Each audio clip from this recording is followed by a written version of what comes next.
Take this point forward with James Knightley. James, hi, good morning. Good to have you on the show.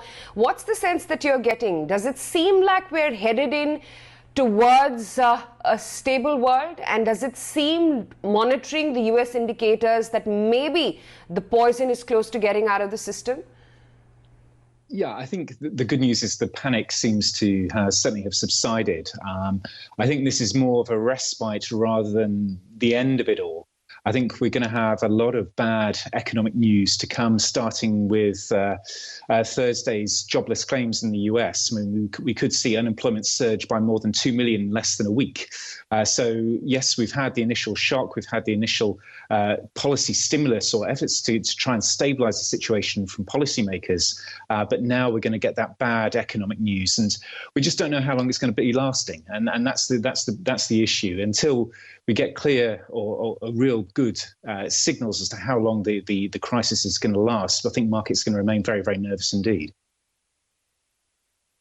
Okay. Nervous, of course, but James, I think we're all wondering whether or not we can now see a bottom at this level. Do you feel, given the latest commentary also coming in from Trump, I mean, he's really trying to find a way to minimize the loss to the economy, get everyone or the system back on its feet to some degree by April. Does that look like a likely scenario? When you say you're nervous, what's the worst case you're still anticipating? Yeah, I mean, we've had a lot of positive news flow this week. So we've had the big stimulus from the Federal Reserve. That's continued through various other initiatives. And of course, now we've got these $2 trillion of money coming from the government as well.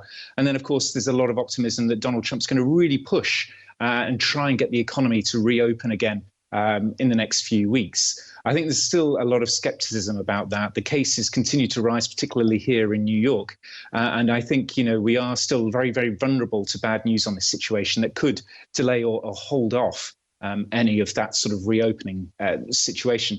And moreover, when we do get a reopening, what sort of economy or is it going to be? Because I can't imagine that it's all going to go back to the way it was in, say, January. I think we're going to have an ongoing sort of rolling, gradual reopening of the US economy. And that, again, creates more uncertainty. We just don't know how strongly the economy will rebound. So I think, we've seen the markets take a pause, take a bit of relief from the news flow we've had.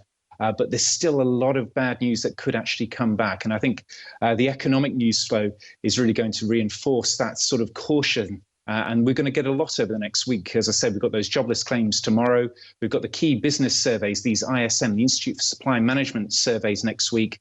And of course, we've got the all-important US jobs report, where we get the unemployment rate and payrolls and wages. So a lot of news still to come over the next week that could still knock sentiment.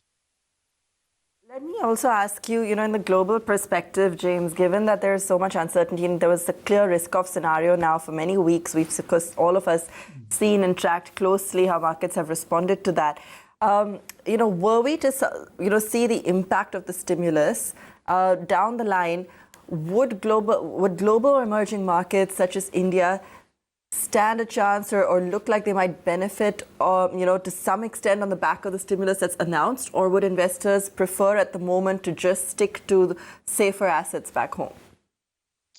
Yeah, I think for now, there's still so much uncertainty out there. I mean, you can see that with the US dollar. I mean, it's continued to soar. I mean, we've had it's weakened in the last sort of 24 hours or so as markets recover and there's a bit of optimism returning. But I think until we get a clear path or a roadmap to how the global economy reopens, I think investors will remain very, very cautious indeed. And, the US dollar remains king for now. And I think that's going to remain the situation, as I say, until we get a clearer roadmap to the path out of the COVID-19 crisis.